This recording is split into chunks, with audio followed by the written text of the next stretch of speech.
he really was. Some people thought he did the coon hunting because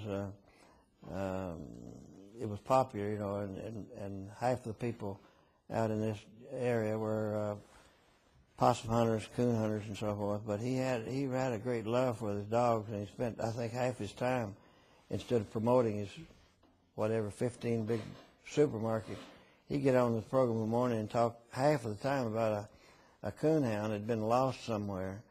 And he's a sort of a psychologist, and he said, now we know who's got that dog, that we know exactly where that dog is, but we don't want to cause trouble in the community. And if you want to bring that dog down to somebody's, turn him loose, or he'd have a certain place to put him in. You want to turn him loose down at Jake Lau's house tonight, there'll be no questions asked. So, and he would scare them.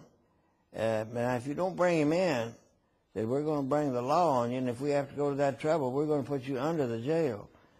So he liked the dogs, and he liked to trade in them, as they like to trade in horses and mules and so forth. But he got to thinking in his older days about those dogs that he had loved so much, you know, and he talked about them as if they were his children. And by the way, he only had one child, and she died young, and he had, I think, one or two of his grandchildren died tragically, and his nephew that was going to maybe take over the business passed on early in life. So these dogs were, you know, his children. So he decided he wanted to do something for them because, well, first of all, 3 of them had saved his life, he said, down in the swamps of Georgia, because they got stranded, and it gets pretty chilly down there in November and December.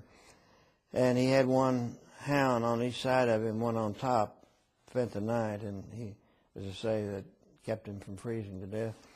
But he had Mr. Abston, who was the same age as Cas Walker, to paint, to draw, put a tombstone up for each of his dogs on this big mural.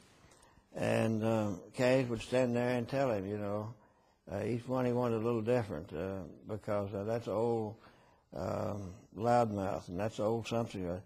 And he's got them all, and amazing. He remembered how many there are. It must have been 50. And he remembered where he got them and how long he kept them and who he traded them to and so forth. So the point is, it wasn't just business, all business. Anything that he became involved in became a sort of an obsession to do it and do it right. Of course, some people would point out that it just so happened, that everything he did was economically profitable. Even, you know, if a house burned and the family was destitute, he'd get on the television and raise enough money and get enough clothes and appliances to put them back in business. Well, who can say whether he did that because of his empathy for those people, or because it was good for business? I would choose to think that he did it because he really wanted to help. Because in my case, he helped me tremendously for years and years, and I don't know that he got any benefit in any form from what he did for me. How much time we have, Mr. Anderson? We got 5 minutes. All right. Let's get back to the painting. You're going to tell me about Mr. Arston. Is that the name of the painter? Abston. Abston. I did tell you about how we end up with the controversy of Cas. There was some controversy about how Mr. Abston executed the 3 dogs life-saving story. Yeah, Cas had told this story many times about these 3 of his favorite dogs. He called them dogs rather than hounds. Most people call them hounds. They were coon hounds. So for some reason they got stranded in the swamp, and as my grandfather would say, night overtook them. That's what my grandfather would say when he's telling these bear stories and everything. And I knew when night overtook them, they were heading for trouble. So night overtook them out there in this swamp, and Cas was cold, chilly, wet, and he had these boys with him, young men, I guess. So they got a dog at Cas's suggestion and put one on one side of him and one on the other. And, of course, the dogs were getting heat from, it was a reciprocal kind of thing. And then they put this one big hound on top of him. Well, he wanted Mr. Abston to paint that.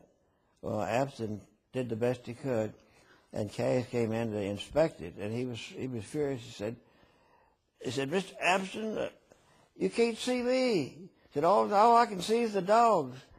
And Abston said, well, Cas, if we put a dog on each side of you, close up, and one on top, how am I going to do that? I said, I can't paint so you can see through the dogs. And Cas said that's not right. And so Abston grabbed his brush and painted over the thing, and then he painted the three dogs sitting separately, and Cas liked that a little better, I guess. But he didn't. He wasn't one to be shy about taking credit and so forth. He